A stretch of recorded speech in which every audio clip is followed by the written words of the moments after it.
Naghihintay sila para sa binyang bukas. Anak ng daday. Sinakpan ni G. May dugo dito. Sila na lang guguhanin ko. Ikaw na lang ang videoan ko. Hindi ko na makita ang baboy. Ako tayo mag-video. Ay, wala nang tunog. Hindi na tumunog.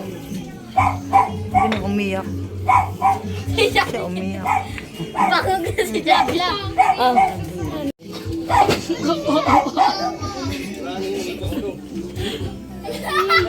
Uy, ito tayo kami sa mga makita. Uy, silid pa. Yan, mag-uusar ka nila. Kung may dati pa tayo kapasok mo tayo dito, bubuk mo sa baboy. Pati ikaw sa siguro nagulat sa pasok man.